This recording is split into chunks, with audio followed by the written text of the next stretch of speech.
Buenas noches, damas y caballeros. Bienvenidos a otro encuentro especial. Soy Nero. Antes de comenzar, quiero saber quiénes me acompañan hoy. Comenten desde dónde están viendo y qué hora es por allá. Bueno, vayamos con el primer relato.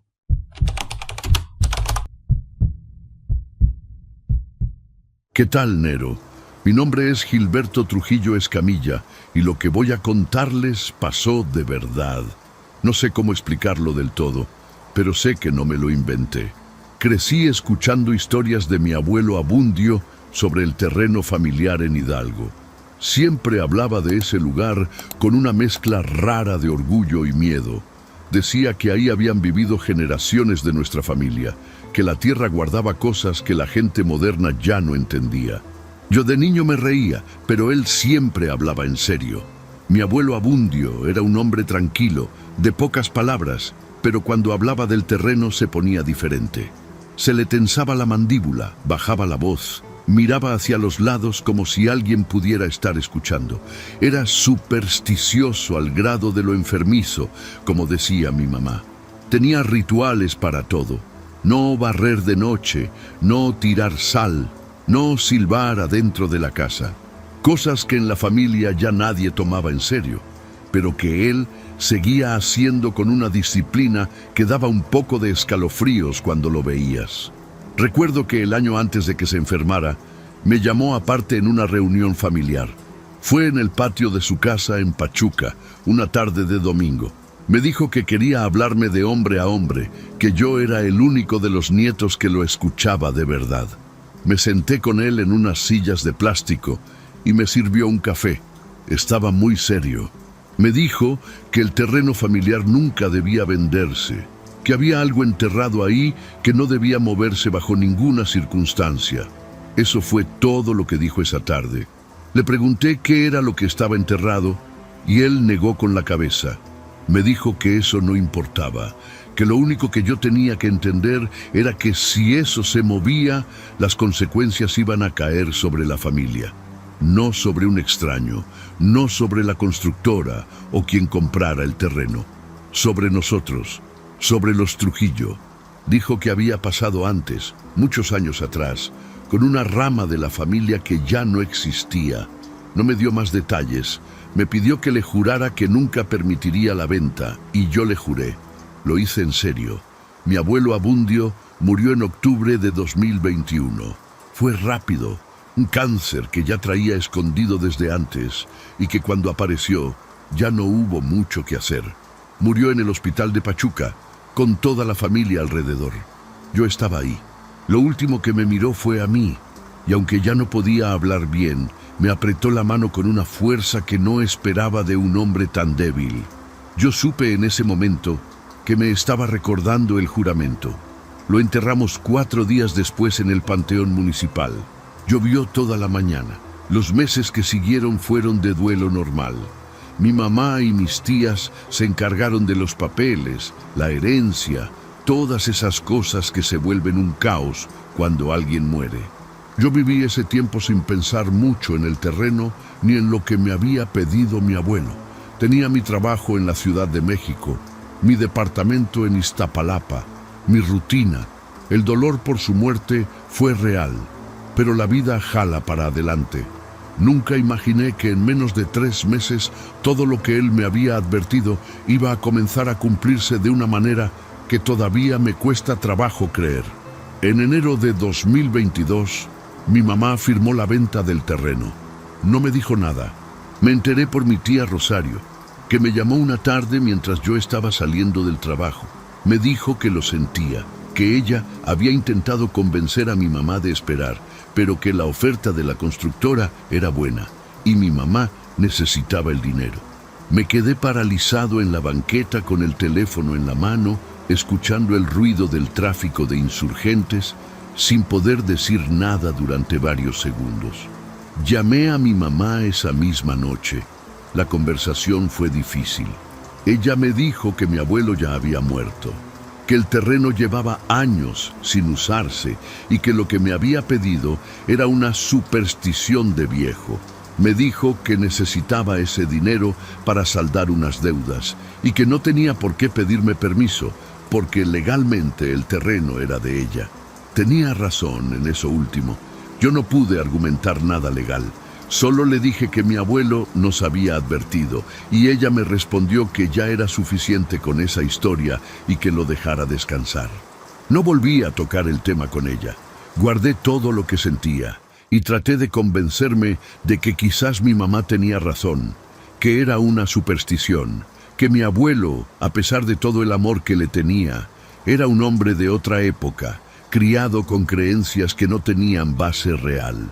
Me repetí eso durante semanas. Febrero pasó tranquilo.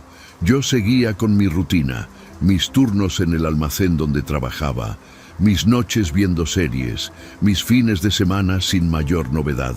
Todo parecía normal. Todo estaba bien.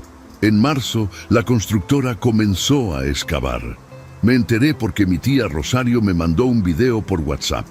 Se veía la maquinaria pesada removiendo la tierra, ese suelo seco y oscuro de Hidalgo que yo había pisado de niño. Vi el video 2 veces y lo cerré. Esa misma semana, el miércoles por la noche, me desperté de golpe a las 2:15 de la madrugada. Escuché algo en la cocina. Era un sonido claro, inconfundible. Pasos, lentos, pesados, como de alguien caminando descalzo sobre el piso de mosaico. Me quedé inmóvil en la cama. Mi departamento es pequeño, de un solo cuarto, sala, cocina y baño. Vivo solo desde hace 4 años. Nadie más tiene llave. Escuché los pasos avanzar desde la cocina hacia el pasillo y luego detenerse justo afuera de la puerta de mi cuarto. Ahí se quedaron. No entró nada. No se abrió la puerta. Solo ese silencio tenso del otro lado. Me levanté después de varios minutos. Abrí la puerta de golpe y no había nadie. Revisé todo el departamento, las ventanas cerradas, la puerta con el seguro puesto. Nada. Me convencí de que había sido un sueño, o el edificio asentándose, o algún vecino. Esas cosas que uno se dice para no aceptar lo que en el fondo ya siente. Pero los pasos volvieron el jueves y el viernes, siempre a la misma hora, siempre desde la cocina, siempre deteniéndose en el mismo punto del pasillo. Para el fin de semana ya no podía dormir bien. Me sentaba en la cama con la espalda contra la pared, mirando la puerta, esperando, y siempre llegaban, puntuales, pausados, sin prisa, como si supieran exactamente dónde encontrarme. La segunda semana de marzo fue cuando las cosas se pusieron peor. Los pasos ya no se detenían en el pasillo. Una noche llegaron hasta la puerta de mi cuarto y escuché cómo la manija se movía, despacio, como si alguien la probara sin querer abrirla del todo. Me levanté de un salto, prendí la luz y abrí. No había nadie, pero el piso del pasillo estaba frío de una manera que no tenía sentido, como si alguien hubiera dejado abierta una ventana en pleno invierno y todas las ventanas estaban cerradas con seguro. Empecé a quedarme despierto hasta las 3 o 4 de la madrugada, esperando que llegaran los pasos. Ya no era miedo puro, era algo más parecido a una obsesión enfermiza. Los grabé varias noches con el micrófono de mi celular. Cuando escuché las grabaciones al día siguiente, ahí estaban. Un ritmo claro, pausado, inconfundible. Se lo mandé a mi primo Heriberto, que siempre ha sido escéptico de estas cosas. Me escuchó el audio y se quedó callado un momento antes de decirme que buscara ayuda profesional. Pero en su voz había algo que no sonaba tan seguro como sus palabras. Fue mi tía Rosario quien me dijo lo que necesitaba escuchar. La llamé un domingo desesperado y le conté todo. Ella no se sorprendió. Me dijo que mi abuelo Abundio le había contado algo una vez, años atrás, cuando ella era joven, que en ese terreno, mucho antes de que la familia lo adquiriera, había sido usado para enterrar a alguien que había muerto de mala manera, alguien que según la creencia de la región no había sido despedido como se debía. Mi abuelo sabía eso y por eso protegía el terreno con tanto cuidado. No quería que nadie lo perturbara. Mi tía me dijo también que mi abuelo había hecho algo en ese terreno, que había ido una vez, solo, sin decirle a nadie a dónde iba, y que cuando regresó estaba callado y cansado, pero tranquilo, que nunca explicó qué había hecho, pero que desde ese día siempre decía que mientras el terreno no se tocara, la familia estaría bien. Escuchar eso me heló la sangre de una manera que no supe cómo manejar, porque ahora el terreno no solo se había tocado, lo estaban destrozando con maquinaria pesada. La noche del martes siguiente fue la peor. Los pasos llegaron como siempre, pero esta vez no se detuvieron. La puerta de mi cuarto se abrió sola, despacio, sin que nadie la empujara. Yo estaba sentado en la cama con la luz prendida, grabando con el celular. La puerta se abrió completamente y ahí, en el marco, no había nadie visible. Pero la temperatura bajó de golpe y sentí algo que no sé describir bien, como una presión en el pecho, como cuando el aire se pone denso antes de una tormenta. Me costó trabajo respirar durante varios segundos. Luego escuché algo que nunca había escuchado en todas esas noches. Una voz. No era clara, no era una palabra que yo pudiera entender. Era un sonido grave, como alguien hablando desde muy adentro de algo, amortiguado, antiguo. Duró quizás 3 o 4 segundos y luego desapareció. La puerta se quedó abierta. El frío se fue poco a poco. Yo no me moví de la cama en toda la noche. Cuando amaneció y entró la luz por la ventana, me di cuenta de que tenía las manos temblorosas y que había estado apretando las sábanas con tanta fuerza que me dolían los nudillos. Al día siguiente no fui a trabajar. Me quedé en el departamento pensando en lo que había escuchado esa noche, tratando de encontrarle alguna explicación racional que ya sabía que no existía. Llamé a mi tía Rosario y le conté lo de la voz. Hubo un silencio largo del otro lado de la línea antes de que ella hablara. Me dijo que tenía que ir a Hidalgo, no al terreno, sino al panteón donde estaba enterrado mi abuelo. Me dijo que le explicara lo que estaba pasando, que le pidiera orientación. Sé que suena extraño, pero en ese momento era lo único que tenía. Fui el sábado siguiente. Salí de la Ciudad de México a las 6 de la mañana en el primer autobús a Pachuca. Llegué al panteón antes de las 9. Era una mañana fría y nublada, de esas que en Hidalgo se sienten en los huesos. Me paré frente a la tumba de mi abuelo con un ramo de cempasúchil que compré en la entrada.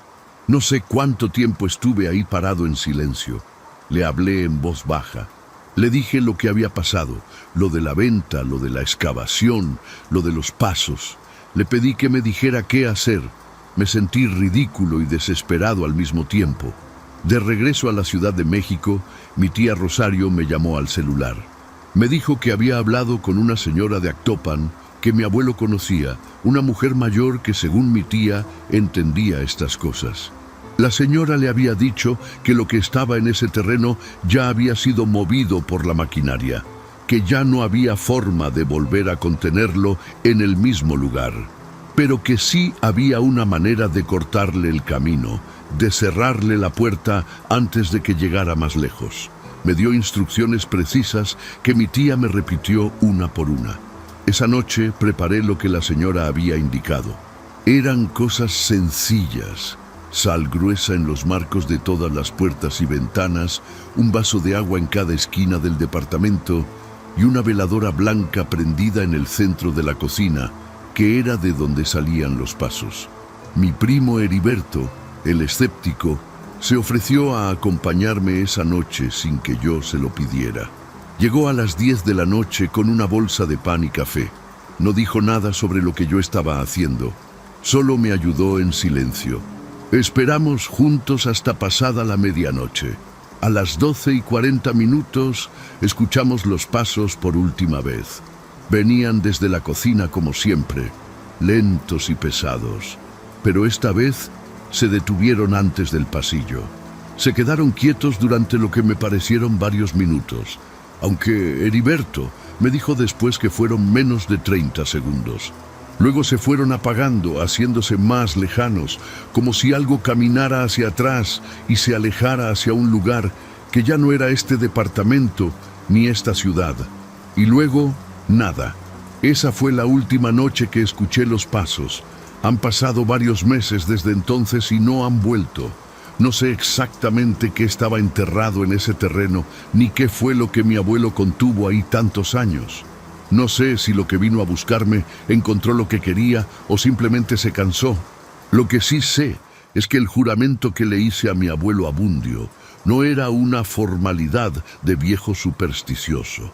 Era lo único que había mantenido a esa cosa quieta. Y cuando se rompió, algo despertó. Algo que supo exactamente dónde encontrarme.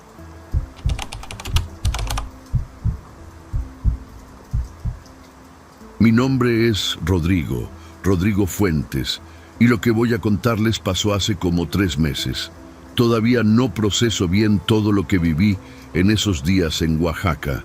Mi tío Gervasio falleció un martes por la mañana, sin aviso, sin enfermedad conocida, así nomás. Era un hombre que nunca dio mucha guerra, de esos que saludan de lejos y no platican con nadie. Yo apenas lo veía en reuniones familiares y siempre se iba temprano sin despedirse de nadie. La familia no se llevaba mucho con él. No era una situación de pleito ni nada así. Simplemente era un hombre que prefería estar solo. Vivía en una vecindad vieja en el centro de Oaxaca, de esas con paredes de adobe y patios internos con macetas descuidadas. Mi mamá decía que desde joven fue así, callado y raro, como si cargara algo que no quería compartir con nadie. Nadie le conoció novia, ni amigos cercanos, ni nada parecido. Era un fantasma en vida, si me entienden. Cuando nos avisaron de su muerte, mi mamá no pudo viajar porque estaba con mi abuela enferma. Mis primos tienen familia y no podían dejar el trabajo tan fácil. Yo soy el más libre de todos, sin hijos y con un trabajo que me permite moverme, así que me tocó ir. No me negué porque tampoco era algo que pudiera evitar. Era familia al final del día. Compré mi boleto de camión esa misma tarde y me fui a Oaxaca con una maleta pequeña, pensando que estaría de vuelta en 3 o 4 días máximo. Llegué a Oaxaca en la mañana, como a las 10, y lo primero que hice fue ir a la funeraria donde tenían el cuerpo de mi tío. El trámite fue rápido, porque él ya tenía pagado su servicio funerario desde hacía años, lo cual me pareció raro para alguien que supuestamente no tenía dinero. El encargado me entregó unos papeles y me dijo que había un notario que quería hablar con toda la familia lo antes posible. Guardé el número y me fui a buscar la vecindad donde vivía mi tío para empezar a ordenar sus cosas. La vecindad estaba sobre una calle angosta, de esas que en el centro de Oaxaca parecen sacadas de otra época. La señora que administraba el lugar, doña Esperanza, me abrió sin muchas palabras y me llevó directo al cuarto de mi tío. Era una habitación pequeña, con una sola ventana que daba al patio interior. El olor era cerrado, a humedad y a algo más que no supe identificar en ese momento. Las cosas estaban ordenadas, extrañamente ordenadas para alguien que vivía solo tanto tiempo. Empecé a revisar cajones, ropa, papeles viejos, las cosas de siempre cuando uno vacía un cuarto ajeno. Nada parecía fuera de lo común al principio. Había libros, ropa doblada, algunas fotos en blanco y negro que no reconocí. Pero cuando moví el ropero para ver si había algo detrás, fue cuando todo cambió. Lo que encontré pegado a la pared no era algo que yo esperara ver, y en ese momento sentí un frío que no tenía nada que ver con la temperatura del cuarto. Detrás del ropero había un altar improvisado, pegado directamente a la pared de adobe. No era grande, pero estaba construido con una intención clara, como si alguien hubiera dedicado tiempo y cuidado en armarlo. Había una repisa de madera oscura sostenida con clavos oxidados, y sobre ella estaban colocadas 3 velas negras completamente consumidas, reducidas a charcos de cera endurecida. En el centro había una figura de barro de unos 20 centímetros de altura, humanoide, con brazos y piernas, pero sin ningún rasgo en la cara. Lisa, completamente lisa donde deberían estar los ojos, la nariz y la boca. Me quedé parado sin moverme durante varios segundos. No sé bien qué sentí exactamente. No fue un susto de película ni nada dramático. Fue más bien una incomodidad profunda, como cuando ves algo que no debería estar ahí y tu cerebro tarda en procesarlo. La figura de barro estaba manchada con algo oscuro en la base, como si hubiera estado en contacto con algún líquido durante mucho tiempo. Junto a ella había un frasco de vidrio pequeño, de esos de mermelada, cerrado con una tapa de metal oxidada. Adentro había un líquido espeso y oscuro que no se movió cuando lo tomé. No abrí el frasco. Algo me lo impidió. No fue miedo exactamente, sino más bien una sensación de que no debía hacerlo, como un instinto. Lo dejé sobre la repisa y saqué mi teléfono para tomar fotos de todo. Llamé a mi mamá y le describí lo que había encontrado. Ella guardó silencio unos segundos y luego me dijo que su hermano Gervasio había tenido desde joven contacto con personas que practicaban cosas que la familia nunca quiso nombrar directamente. Nunca me lo habían dicho antes y eso me molestó bastante. Doña Esperanza, la administradora, tampoco se sorprendió cuando le conté lo que había encontrado. Me dijo que ella nunca entraba al cuarto de mi tío, que desde hace años él le había pedido que respetara ese espacio y que ella simplemente obedeció porque nunca le dio problemas con la renta. Me dijo algo que se me quedó grabado, que a veces, en las noches, se escuchaban murmullos que salían por debajo de la puerta de su cuarto, como si estuviera hablando con alguien, pero que cuando uno se acercaba, el sonido paraba de golpe. Esa tarde fui a la notaría. El licenciado Ramírez era un hombre mayor, serio, con lentes de armazón grueso. Nos habló por teléfono a todos los sobrinos y nos informó que mi tío Gervasio había dejado testamento. Lo extraño no fue que existiera el testamento, sino lo que contenía. Cada uno de los sobrinos aparecía heredando propiedades y cuentas bancarias. No montos pequeños, no. Eran cantidades que ninguno de nosotros asociaba con la vida que mi tío llevaba. El licenciado confirmó que todo estaba en regla legalmente, pero que él mismo no había podido explicarse cómo mi tío había acumulado ese patrimonio. Salí de la notaría con la cabeza dando vueltas. Mi tío vivía en un cuarto rentado, sin coche, sin lujos visibles, con ropa vieja y muebles de segunda mano. No tenía negocio conocido, no había trabajado en una empresa formal en décadas según los registros. Y sin embargo ahí estaba su testamento, repartiendo bienes que ninguno de nosotros sabíamos que existían. Esa noche me quedé en un hotel pequeño a 2 cuadras de la vecindad, me bañé, intenté cenar algo y me acosté pensando que al día siguiente terminaría de vaciar el cuarto y me regresaría a casa. Me desperté pasada la medianoche sin saber bien por qué. No hubo pesadilla, no hubo ruido fuerte. Simplemente abrí los ojos en la oscuridad del cuarto del hotel y me quedé mirando el techo. El aire acondicionado hacía su ruido constante y la luz del anuncio de la calle entraba por la rendija de la cortina. Todo parecía normal. Me acomodé para volver a dormir y fue exactamente en ese momento cuando lo escuché. Alguien estaba girando la chapa de mi puerta desde afuera, despacio, con una presión sostenida y deliberada. No fue un sonido accidental. No era el viento ni el edificio asentándose, ni ninguna de esas explicaciones que uno se inventa para no asustarse. Era el movimiento inconfundible de alguien que está intentando abrir una puerta desde el exterior, girando la manija con cuidado, como si no quisiera hacer ruido. Me senté en la cama sin encender la luz. Me quedé escuchando. El sonido paró unos segundos y luego volvió, esta vez con más presión, como si quien estuviera afuera hubiera decidido intentarlo con más fuerza. Me levanté despacio y caminé hacia la puerta sin encender ninguna luz. Miré por la mirilla. El pasillo estaba vacío. La luz amarilla del corredor iluminaba las puertas de los otros cuartos y no había nadie visible en ninguna dirección. Pero mientras seguía mirando por la mirilla, el sonido de la chapa volvió a ocurrir, esta vez directamente bajo mi mano que sostenía la puerta. Sentí la vibración del metal moviéndose. Alguien estaba del otro lado en ese preciso momento y yo no podía verlo por la mirilla. Llamé a recepción desde el teléfono del cuarto.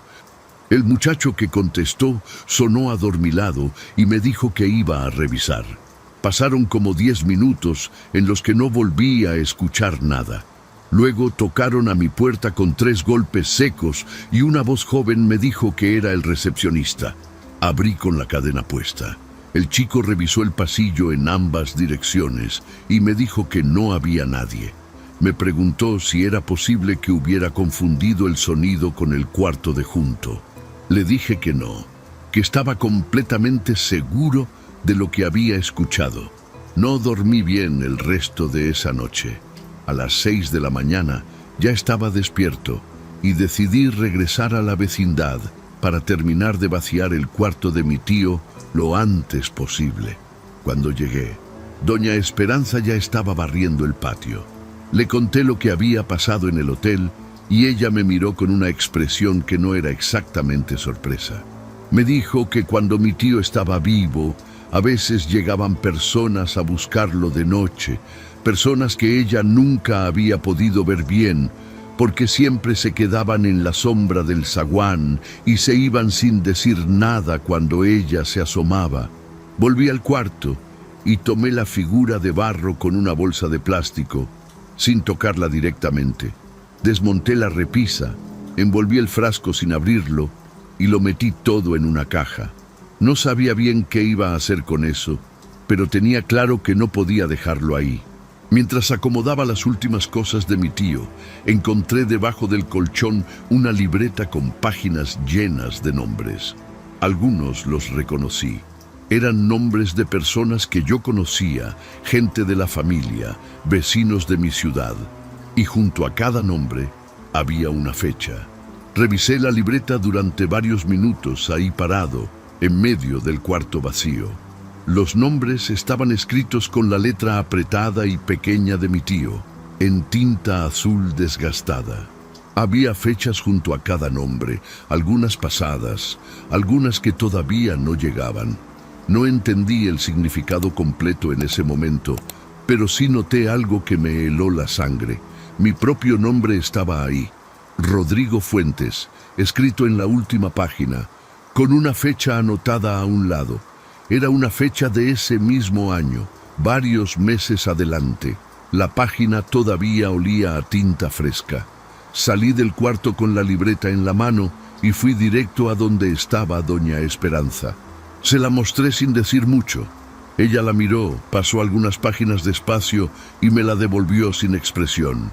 Me dijo que no era la primera vez que veía algo así, que en esa vecindad había vivido antes otro hombre con costumbres parecidas a las de mi tío, décadas atrás, y que ese hombre también había dejado cosas escritas que nadie supo interpretar bien hasta después. Me dijo que si yo era creyente, rezara. Si no lo era, que me fuera rápido y no me llevara nada del cuarto.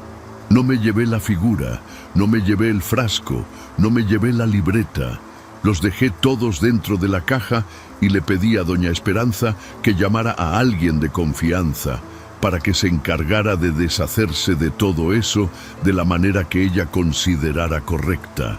Ella asintió sin hacer preguntas. Bajé mis cosas al taxi que había pedido.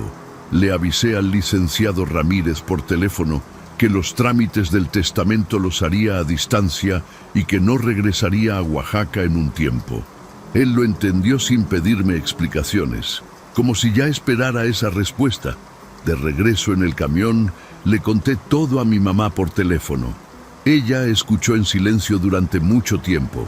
Cuando terminé, me preguntó la fecha que estaba escrita junto a mi nombre en la libreta. Se la dije, Guardó silencio otros segundos y luego me dijo que esa fecha era el cumpleaños de mi tío Gervasio, que cada año, desde que ella podía recordar, su hermano desaparecía ese día sin dar explicaciones y regresaba al día siguiente diferente, más callado, con los ojos cansados como si no hubiera dormido. Nunca le habían preguntado por qué. Rechacé la herencia. Hablé con mis primos y les expliqué lo que había visto sin entrar en todos los detalles. Solo les dije que había algo turbio detrás de ese dinero y que yo no quería saber de dónde venía. Algunos me creyeron, otros pensaron que me había afectado el viaje. 2 de mis primos decidieron aceptar su parte de todos modos. No los juzgo, cada quien toma sus decisiones.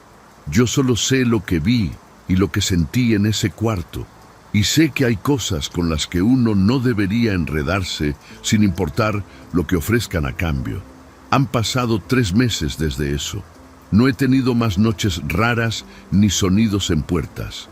La fecha que estaba escrita junto a mi nombre en esa libreta todavía no llega, y yo trato de no pensar en ella. A veces lo logro, a veces no.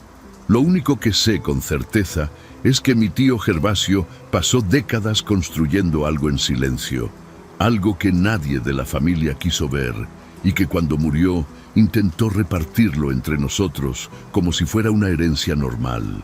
Yo no sé qué era exactamente lo que tenía, pero estoy convencido de que el precio ya estaba cobrado desde antes de que cualquiera de nosotros naciera.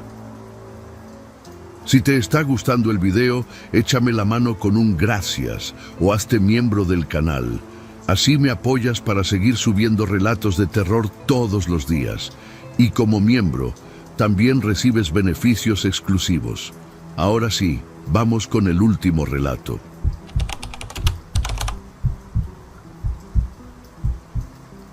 Buenas, Nero.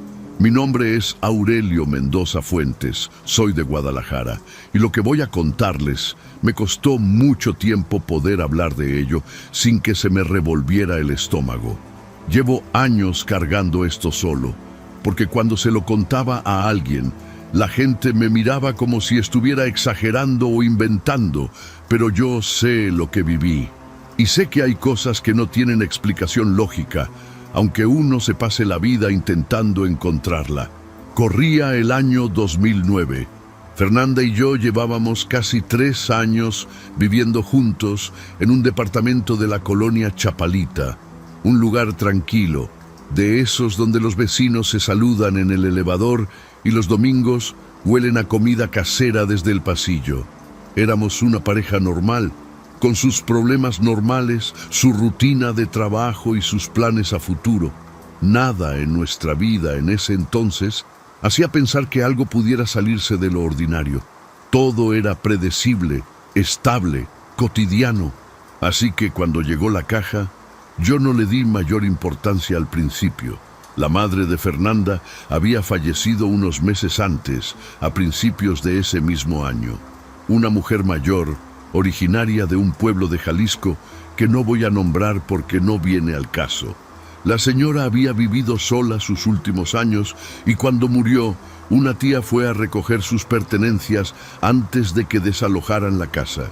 Le guardó a Fernanda lo que pudo en una caja de cartón, algo de ropa, unas fotografías, un rosario de madera oscura que olía a algo que nunca identifiqué bien, como a tierra mojada o a veladora apagada.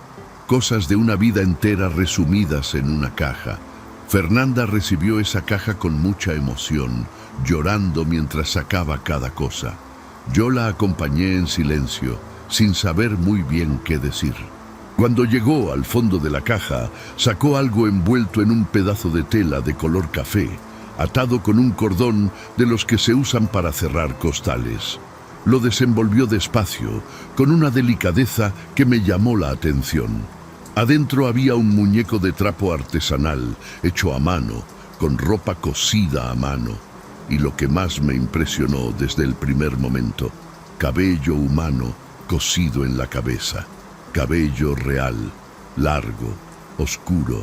Fernanda lo tomó entre sus manos y algo cambió en su cara. No era tristeza exactamente. Era algo más difícil de describir, como reconocimiento, como si lo hubiera estado esperando sin saberlo. Me dijo que nunca lo había visto antes, que no sabía que su madre lo tenía, pero que sentía que era importante guardarlo. Yo no supe qué responder. Era un objeto raro, incómodo de ver, con esa carita pintada a mano que no terminaba de tener una expresión definida. A ratos parecía neutro. A ratos parecía que te estaba mirando. Guardé mis comentarios para no hacerla sentir mal. Lo que nunca imaginé es que Fernanda decidiera colocarlo en el buró de nuestra recámara, del lado de su cama. Ahí quedó el muñeco, parado contra la pared, mirando al frente. Le dije que me parecía un poco fuera de lugar, pero ella me respondió que se sentía bien tenerlo cerca, que le recordaba a su mamá. No quise discutir. Era su duelo y yo no iba a interponerme.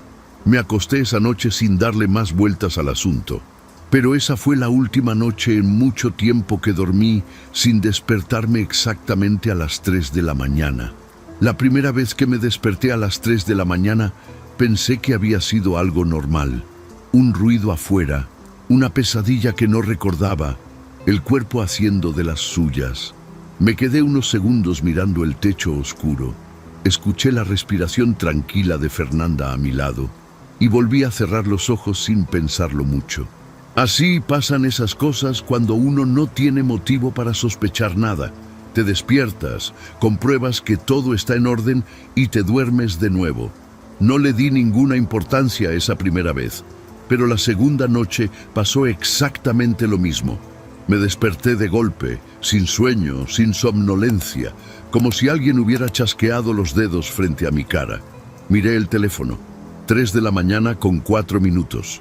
Me senté en la cama un momento, respiré hondo, y fue entonces cuando noté algo que me pareció raro. El muñeco que Fernanda había colocado del lado de su buró, mirando hacia la ventana, ahora estaba girado, ligeramente, pero girado, apuntando hacia el centro de la cama. Lo miré unos segundos, me dije que Fernanda lo había movido sin que yo me diera cuenta, y me volví a dormir. Para la tercera noche ya no pude hacerme el desentendido tan fácilmente. 3 de la mañana, en punto esta vez. Desperté con esa misma sensación brusca como salir disparado del sueño sin transición.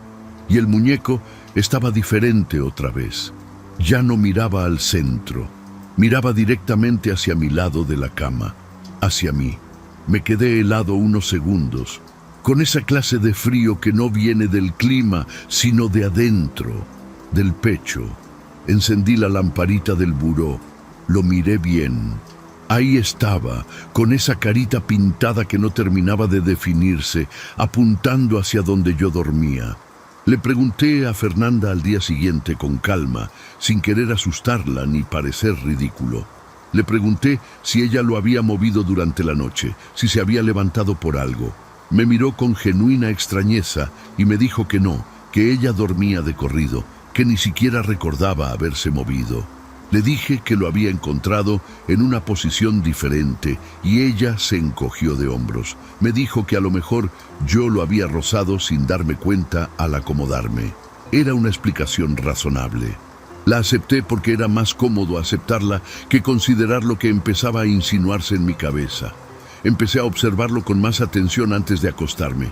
Memorizaba la posición exacta en que quedaba cada noche, el ángulo de la cabeza hacia donde apuntaba la carita. Y cada mañana, al despertarme a las 3, encontraba que había cambiado. Siempre hacia mi lado. Nunca hacia el de Fernanda. Nunca hacia la puerta. Nunca hacia la ventana. Siempre hacia mí. Comencé a llevar una especie de registro mental, sin decírselo a nadie, porque decirlo en voz alta significaba admitir que lo estaba tomando en serio, y yo todavía no quería llegar a ese punto. Una noche decidí hacer algo que en ese momento me pareció suficiente para descartar cualquier cosa rara. Acomodé el muñeco mirando hacia la pared, completamente de espaldas a la cama. Lo apoyé bien para que no pudiera caerse ni moverse por vibración o corriente de aire. Me aseguré de que estuviera firme. Apagué la luz, y me acosté diciéndome que al día siguiente iba a estar exactamente igual y que todo esto era producto del cansancio y la sugestión. A las 3 de la mañana me desperté. El muñeco estaba girado hacia mí. La pared quedaba ahora a sus espaldas. Después de la noche en que lo puse mirando hacia la pared, algo cambió en mí.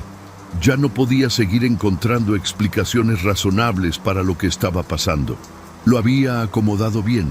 Lo había revisado 2 veces antes de acostarme y aún así amaneció mirándome. Empecé a dormir mal, no solo por los despertones a las 3 de la mañana, sino porque ya no lograba conciliar el sueño con la misma facilidad de antes. Me acostaba y tardaba mucho en cerrar los ojos, consciente de que ese muñeco estaba ahí, en la oscuridad, a unos metros de mi cara. Decidí investigar un poco por mi cuenta, sin decirle nada a Fernanda todavía. Busqué en internet sobre muñecos artesanales con cabello humano, sobre objetos heredados con historia oscura, sobre ese tipo de cosas. Encontré bastante información, algo sobre muñecos de brujería, sobre objetos cargados con intención, sobre prácticas que existen en distintas regiones del país desde hace generaciones. No soy una persona supersticiosa, nunca lo había sido, pero lo que leí esa noche me inquietó de una manera que no supe manejar bien. Me fui a dormir con demasiadas cosas dando vueltas en la cabeza. Fue una semana después cuando ocurrió algo que ya no pude guardarme solo. Me desperté a las 3 de la mañana como siempre, pero esa noche la sensación era distinta, más densa, más pesada, como si el aire de la recámara tuviera otro peso. Abrí los ojos despacio y lo primero que vi fue el muñeco, pero esta vez no estaba en el buró. Estaba en el suelo, del lado de mi cama, a unos centímetros del colchón, parado, mirando hacia arriba, directo hacia mí. Me quedé paralizado. No grité, no me moví, solo lo miré durante lo que me parecieron varios minutos sin poder reaccionar. Encendí la luz de golpe y sacudí a Fernanda. Le dije que el muñeco estaba en el piso de mi lado. Ella se sentó confundida, lo miró, y su reacción me desconcertó completamente. No se asustó. Me preguntó si yo lo había tirado sin querer durante la noche. Le dije que no, que yo no lo había tocado. Hubo un silencio largo entre los dos. Luego ella lo recogió, lo limpió con la mano como si nada y lo volvió a poner en el buró. Me dijo que seguramente se había caído solo, que esas cosas pasan. Lo dijo con una tranquilidad que en ese momento me pareció casi más inquietante que el muñeco mismo. Al día siguiente, mientras Fernanda estaba en el trabajo, lo tomé por primera vez. No quería tocarlo, pero necesitaba examinarlo de cerca. Lo revisé con cuidado. El cabello cosido era definitivamente humano, largo, con una textura que no correspondía a ningún material sintético que yo conociera. La tela con la que estaba relleno tenía un olor particular, viejo, cerrado, como a cajón que lleva años sin abrirse. En la parte de atrás, cosido con hilo negro, había algo que parecía un nombre. Las letras estaban desgastadas, pero alcancé a leer las primeras. Una A, una U, una R. Las mismas letras con las que empieza mi nombre. Esa noche no dormí. Me quedé acostado con los ojos abiertos mirando el techo, escuchando la respiración de Fernanda y el silencio del departamento. A las 3 de la mañana, puntual como siempre, sentí que algo cambiaba en la habitación.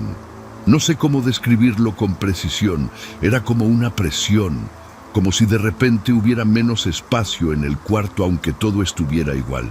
No me atreví a voltear hacia el buró. Me quedé mirando el techo hasta que llegó la luz del amanecer. Cuando por fin volteé, el muñeco ya no estaba donde Fernanda lo había dejado. Estaba en la orilla del buró, inclinado hacia adelante, como si se hubiera asomado durante toda la noche. Esa mañana, antes de que Fernanda se despertara, tomé el muñeco, lo envolví en la misma tela café con la que había llegado, lo até con el cordón y lo metí dentro de una bolsa de plástico negra. Lo saqué del departamento y lo puse en el cuarto de lavado, que estaba en otro piso del edificio. No le dije nada a Fernanda todavía. Necesitaba ver qué pasaba. Esa noche me acosté con algo parecido al alivio, convencido de que la distancia iba a cambiar algo. Me dormí relativamente rápido. A las 3 de la mañana me desperté. Volteé hacia el buró. El muñeco estaba ahí. Me levanté de la cama temblando. Fui al cuarto de lavado. La bolsa seguía cerrada. El cordón seguía atado. Abrí la tela con manos que no me obedecían bien. Adentro no había nada. Regresé a la recámara. Lo miré desde la puerta sin atreverme a entrar. Fernanda dormía de lado, tranquila, sin saber nada. El muñeco estaba en el buró exactamente donde ella lo había dejado días atrás. Esa noche entendí que guardar silencio ya no era una opción. Lo que estaba pasando rebasaba cualquier explicación que yo pudiera construir solo, y seguir cargándolo sin decirle nada a nadie me estaba consumiendo por dentro. Al día siguiente le conté todo a Fernanda. Todo, desde la primera noche, los despertones, las posiciones, el nombre cosido en la espalda, lo del cuarto de lavado. La escuché respirar hondo varias veces mientras yo hablaba. Cuando terminé, tardó en responder. Me dijo que su madre había tenido fama en el pueblo de conocer ciertas prácticas, que la familia nunca hablaba abiertamente de eso, pero que de pequeña había visto cosas en la casa de su mamá que nunca había podido explicarse. Me dijo que siempre había preferido no preguntar. Fue la primera vez que vi miedo real en los ojos de Fernanda. Esa misma tarde fuimos a hablar con un señor mayor que vivía en el pueblo de origen de la madre de Fernanda, alguien que Fernanda conocía de toda la vida y en quien confiaba. Le llevamos el muñeco. El señor lo examinó en silencio durante varios minutos. Lo dio vuelta, olió la tela, leyó las letras del nombre cosido en la espalda. Nos dijo que ese tipo de objetos se hacían con una intención específica, que el nombre bordado era el de la persona a quien estaba dirigido y que mientras el objeto permaneciera cerca, esa persona no iba a tener descanso. Nos dijo que él sabía cómo deshacerlo, pero que tenía que hacerse bien. El señor se quedó con el muñeco esa noche. Nos pidió que no preguntáramos qué iba a hacer con él, que simplemente esperáramos. Regresamos al departamento sin el muñeco por primera vez en semanas. Esa noche dormí de un tirón, sin despertarme, sin sobresaltos, sin esa sensación de peso en el cuarto. A la mañana siguiente el señor nos llamó para decirnos que ya estaba hecho, que no volveríamos a tener problema. No nos explicó nada más y nosotros no insistimos. Hay cosas para las que es mejor no tener todos los detalles.